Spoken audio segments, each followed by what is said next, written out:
a bit across the campus because of the travel restrictions that are in place. And we're looking at all the operational expenses at this point in time to try and reduce that projected deficit. And then finally, just in terms of capital projects, we've a number of things on the go. Mulrooney Hall, I think we're finally close to, as much as it officially opened last year, we're finally to a point where the building is nearing completion. Over the course of the summer this year, we replaced all the red brick on the exterior of the building. We knew that had to be done. That was a deficiency from the supplier of the mortar that went into the bricks, and so that was a planned replacement and got completed this summer at the cost of the contractor. The Flag Plaza, the Alumni Plaza that's between Bloomfield and the tower, Nicholson Tower, is nearing completion. We're just waiting for delivery of the final, I think it's 9 benches that have got to go into the plaza, and that'll finish off that area. University Avenue is under reconstruction. I'm sure everybody that's on campus is aware of that.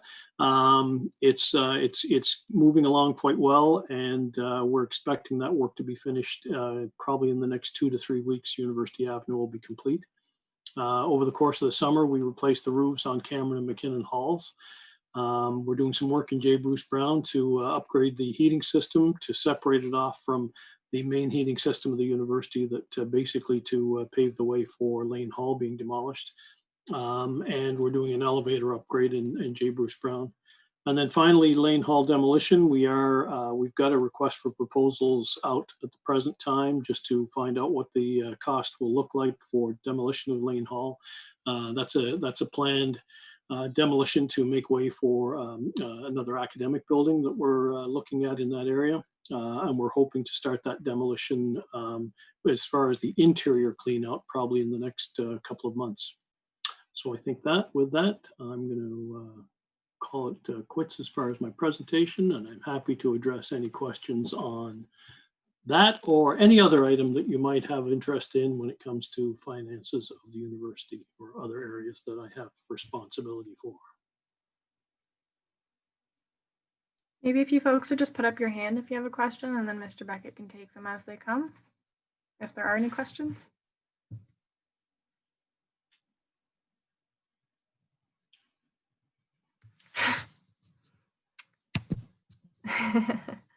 What was that? We had someone say in the chat, Andrew, that you want to keep Lane Hall? I got it.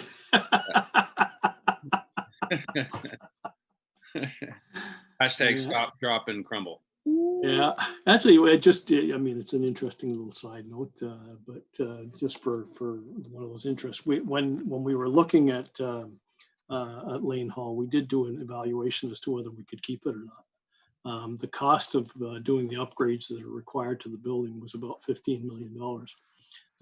It just wasn't worth, quite frankly, it got to a point where we looked at it and said, well, if we needed another residence, which quite frankly, we don't need another residence at this point in time. We're not filling our current residence rooms, let alone having another 300 rooms that Lane Hall had. But it would have been more efficient to build a new building than do renovations to Lane Hall.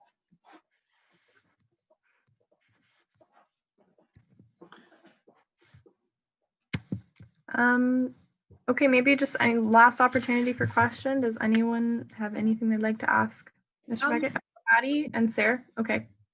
Mine's like just for the sake of asking a question, I guess. Andrew, do you know why the idea of the year end was March 31st? Just an odd year end. It ties to the province, Penny, and given the provincial support, I think when the university sort of set its year end, it coincided or did it in alignment with the province. Cool. I mean, you're right in terms of if you looked at it from our operations standpoint, it would be better to have a year end, probably something like August 31st, because it would align with the academic year of the university. But accountants like to mess things up. Sarah, did you have a question? Yeah, so I was just going to say that it was a lot of information at once. So Meredith just sent out the pack or like the slideshow. So Andrew, if you want to put maybe like your email in the chat, and then if you folks go through the slideshow and want to email Andrew any questions, then kind of have that available. Absolutely. And look, that's an open offer at any point in time to reach out with any questions. I know, Sarah talked about the issue with international fees that's raised. Look, I appreciate getting questions and things being asked about for those that have been involved in working with me over the last few years. I don't shy away from any questions, and they're all worthwhile to get, and I'm happy to share whatever information I can in the interest of keeping everybody informed of the positions we're in. Mr. Beckett, I think you just sent your email to me privately in the chat, so I just copied and pasted it, so it's to everyone. That's why I sent Perfect. it out. Yep. So everyone should have it now. So I think we can leave it at that if you don't have anything else to say. That's fabulous. Have a good rest of your meeting. Thank you. You too. Thank you. See you guys. Alrighty, next on the agenda is a quick presentation from the returning officers. For those of you who don't know who the returning officers are, they are part of the elections team and help run our elections. We have Rebecca Cano and Naomi Stobart. And they've just got a quick presentation about the election dates this year, and I will not say any more because they'll take it away. So whenever you're ready. Thanks, Meredith. Hi, everyone. I'm going to share my screen really quick so I can show you the dates and you can just have a visual. So pretty much what we're proposing is to push the dates of the general election and representative election about 2 weeks back, just because since of the isolation period that's going to be happening in the beginning of second semester, we want to have time for in-person campaigning and in-person nomination periods. So pretty much you can see on your screen that these are the dates we're proposing. So nominations will still be December 3rd. They will open on December 3rd for the general election, and it will run until the 25th of January. And campaigning, there's I think a 2-week period for campaigning from the 26th to February 8th. And then polling will happen on February 9th to February 10th at 4 p.m. And then the representative election will begin. Nominations will open February 15th to the 22nd. Then campaigning will be about a week long, February 23rd to March 1st. Then polling from March 2nd to March 3rd. And right here just says what the bylaws state. And the only things we're changing with the bylaws is pretty much pushing the dates 2 weeks. The nomination date is still opening the same day, and there's enough. We're just ensuring we're pushing the date for nomination just to ensure there's enough in-person campaigning. And yeah, pretty much most states follow the guidelines for the elections. They're just pushed back 2 weeks because of the isolation period. And then below is just the subsection about election scheduling from the bylaws. Yeah, does anyone have any questions about that? I do have a question. Yes.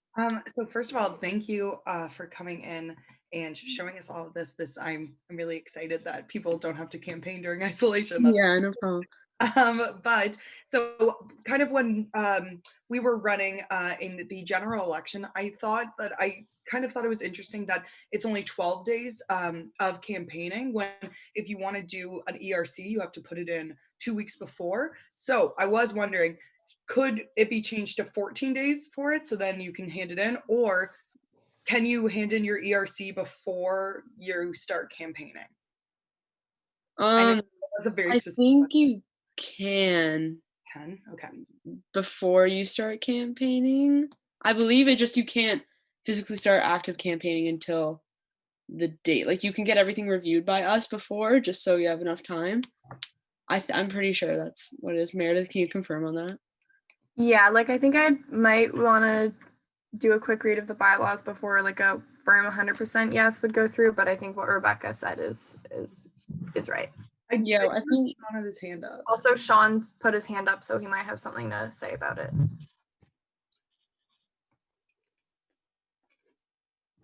Can someone yield me time? Okay. Thanks. were you, Sarah, you were saying ERC. Do you mean the nomination form or an actual ERC? Because you don't have to submit ERCs for election things. Oh, Yeah. Yeah, we made that ask a couple years ago just because we appreciate it when you do. I will say that. But election things are run through the RO office, so ERC, as long as people aren't doing anything COVID-y, like outside of COVID right now, the restrictions and stuff, and all that stuff would go through the RO's office to be approved. okay. Interesting. I was told something different, so maybe that we can like make that very clear for the Make that candidates that clear, are yeah. running at this election. Yep. Yeah, for sure. We can make that clear. And yeah, pretty much like I said before, we're kind of spacing out so there's enough in-person time for us to clear everything. It's just the campaigning date's like a hard date. So like no active campaigning starts until January 26th at 12:01 a.m. But everything else, we can get things confirmed before that. Just nothing can be released before then. Yeah, any more questions? There's a question from Lauren. Oh, okay, cool. Thank you for the presentation. As someone who doesn't sit on GovReview, I was just wondering if anything they were doing or any of the they're changing the representative positions for sure. I just didn't know if anything that they were doing would affect either these dates or kind of how the election is going or campaigning or anything. Thank you. Oh, if Sean needs time, I can yield time to him. Yeah, unless someone else from government review wants to answer that, I can weigh in and answer it. Sean, you can go ahead.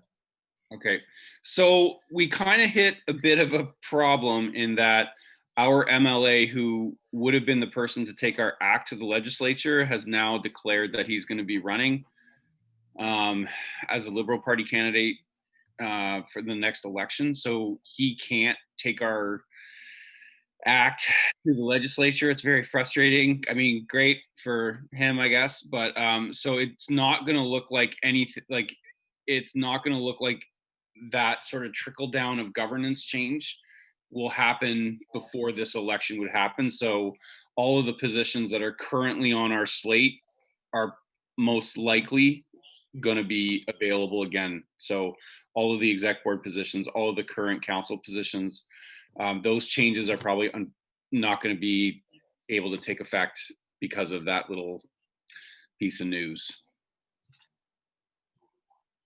Okay, thank you. Yeah. Are there any more questions for Rebecca about the election dates? Well, I guess I can just ask. I'm not too sure if this is your guys' responsibility or if this is more Meredith, your job. Are there still going to be debates scheduled for this election season? Yeah, so we do have debates scheduled. It was supposed to be January 13th with the original dates, but obviously we're proposing to push back the dates 2 weeks, so we will have debates scheduled. I think they're just not confirmed dates yet, but we will have debates. Awesome. Thank you so much. Drew, go ahead. Yeah, so I had a quick question that like last year we had the representative council's debate. It was all scheduled and it was cancelled at the last moment. So is it gonna be like I kind of knew that, I mean, heard from people that it gets cancelled. So is it gonna be like this? I mean, can you guys walk on that a bit, that the representative council's election, I mean debate happen? Yeah, like ideally we would have a debate for both elections and we'll do our best to so it doesn't get canceled. I'm not sure why it got canceled last year, but I don't think it'd get canceled. Thank you. Yeah, you're welcome. Are there any more questions for Rebecca? All right, Rebecca, thank you so much for presenting that. Thank you guys. Have a good rest of your weekend, even though it's kind of over, but yeah. You too, Rebecca. Bye. Awesome. Okay, so we can now move to our first item of business. If someone would like to make that motion.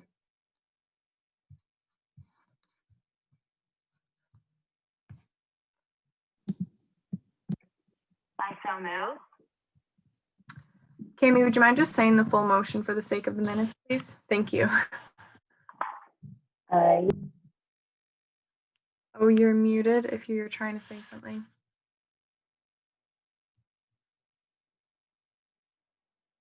Oh. Would anyone else like to give the motion a try? Sure. I move to approve the proposed dates for the general election and representative council election. I will I second. second it. Okay, thank you, Daniel, Nick, and Drew. Before we discuss or vote, I just want to make sure everyone knows that these are not the dates that I sent out in the council package, but the dates that I sent out about an hour ago and the same ones that Rebecca presented. So just be mindful of that. Is there any discussion?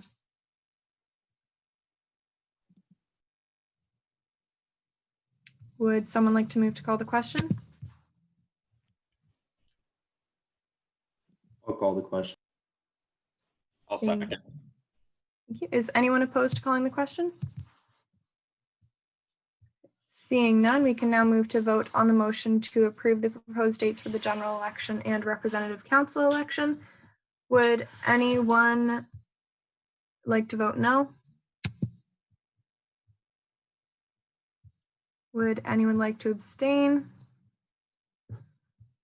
Okay, and if you're following the chat, Cami's Wi-Fi is being a little crappy, so she's gonna send her vote in on the chat, but I'm going to assume that's a yes for now. So motion passes 12 to 0. Next item of business. I move to approve guest chair Mike Mitchell Archibald for the annual general meeting 2020. Thank you, JC. I'll second. Thank you, Brendan. Is there any discussion on this item?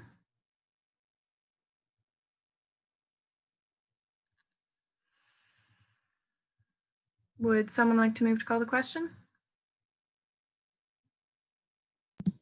I'll call the question. I'll second it. All right, is anyone opposed to calling the question? Seeing none, we can now move to vote on the motion to approve the guest chair, Mitch Archibald, for the annual general meeting 2020. Would anyone like to vote no? Would anyone like to abstain? Motion passes 12 to 0, again, pending Cami's vote in favor in the chat. And last item of business.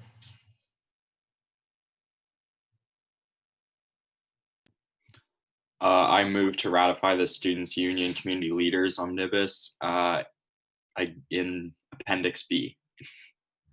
Awesome, Brendan. I'll second. I'll second it. And I'll probably yield to Jack time, I'm assuming. Yeah, awesome. Go ahead, Jack. Why, hello.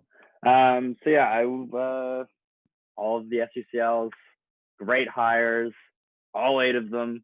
I was honestly very impressed with a lot of the interviews. All of them they were all unanimous decisions with not a ton of deliberation time because everybody was pretty confident in their ability to do the role and do it really well.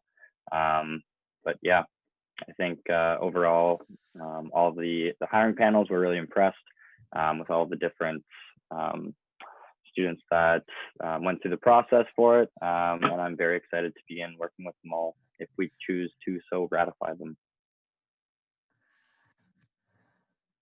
Thanks, Jack. Is there any further discussions, questions, comments?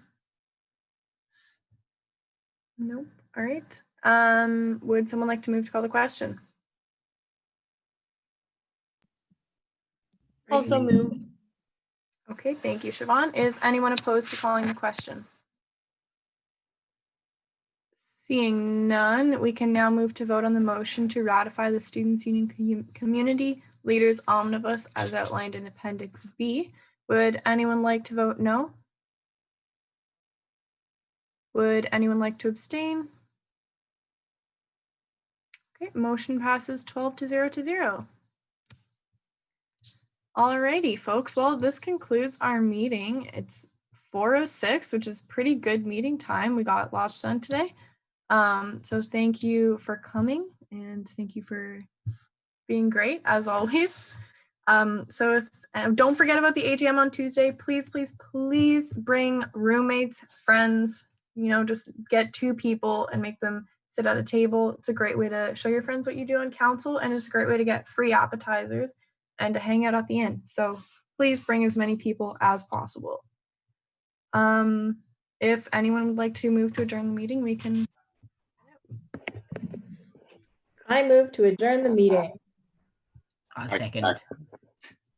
Okay, it's been moved and seconded to adjourn the meeting. Would anyone like to call the question? I can call the question. Thank you, Sarah. Is anyone opposed? All right, we can now move to vote to adjourn the meeting. Would anyone like to vote no? Sorry, I just totally messed up that sentence. But I think we know where we are. If anyone would like to abstain. All right, motion to adjourn the meeting passes 12-0 to 0. Also, Sean threw in the chat, don't forget to sign up for your Movember accounts. So do that. Thank you, Mayor. Thank you guys. Have a good Sunday night. Good night. Everyone. Cheers, everyone.